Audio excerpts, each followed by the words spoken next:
নমস্কাৰ সকলোকে স্বাগতম জনাইছোঁ ৰাজুল একাডেমি চেনেলৰ আন এটা নতুন ভিডিঅ'লৈ আৰু আজিৰ এই ভিডিঅ'টোত আমি আসাম পুলিচ AB UBৰ বাবে কিছুমান জিকেৰ কুৱেশ্যন আনসাৰ লৈ আহিছোঁ ভিডিঅ'টো লাষ্টলৈকে চাই থাকিব আজিৰ আমাৰ প্ৰথম প্ৰশ্নটো হৈছে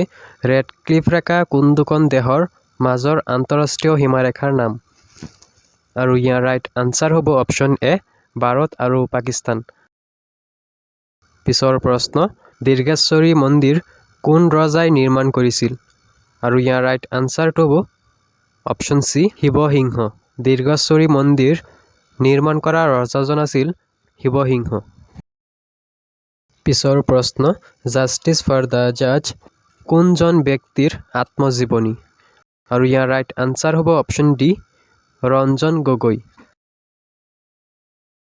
পিছৰ প্ৰশ্ন আমেৰিকা যুক্তৰাষ্ট্ৰৰ ৰাষ্ট্ৰপতি ভৱনক কি বুলি কোৱা হয় আৰু ইয়াত দিয়া অপশ্যন চাৰিটাৰ পৰা ৰাইট আনসাৰ হ'ব অপশ্যন এ হোৱাইট হাউচ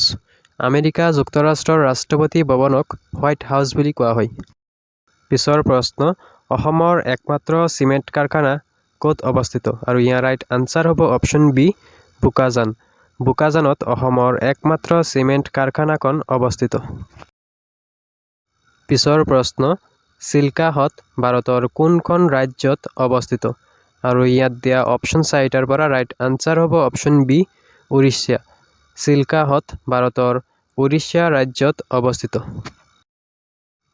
পিছৰ প্ৰশ্ন কাইলৈৰ দিনটো আমাৰ হ'ব এই গ্ৰন্থখনৰ ৰচক কোন আৰু ইয়াৰ ৰাইট আনসাৰ হ'ব অপশ্যন ডি অনন্ত তাঁতী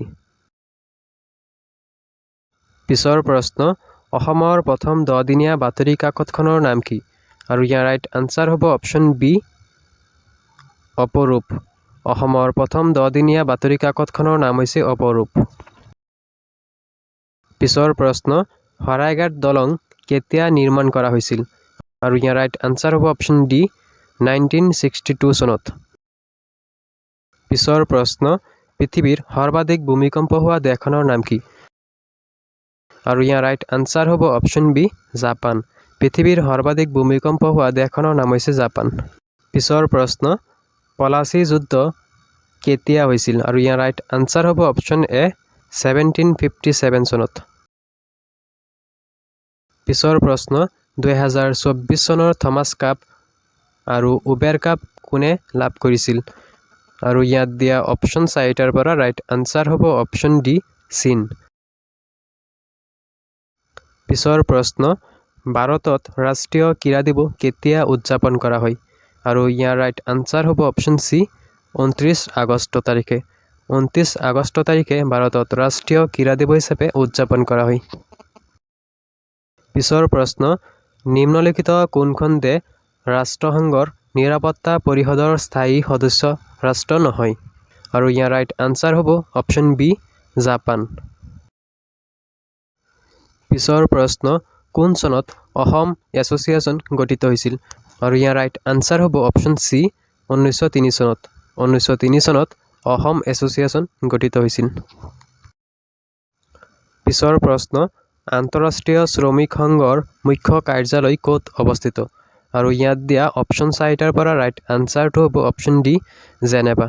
জেনেভাত আন্তঃৰাষ্ট্ৰীয় শ্ৰমিক সংঘৰ মুখ্য কাৰ্যালয়খন অৱস্থিত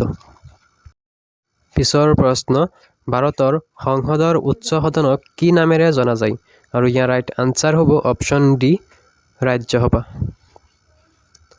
ভাৰতৰ সংসদৰ উচ্চ সদনক ৰাজ্যসভা বুলি জনা যায় পিছৰ প্ৰশ্ন বিজ্ঞানৰ ক্ষেত্ৰত ভাৰতৰ সৰ্বোচ্চ বঁটাৰ নাম কি ৰাইট আনসাৰ হ'ব অপশ্যন এ শান্তিস্বৰূপ ভাটনাগৰ পুৰস্কাৰ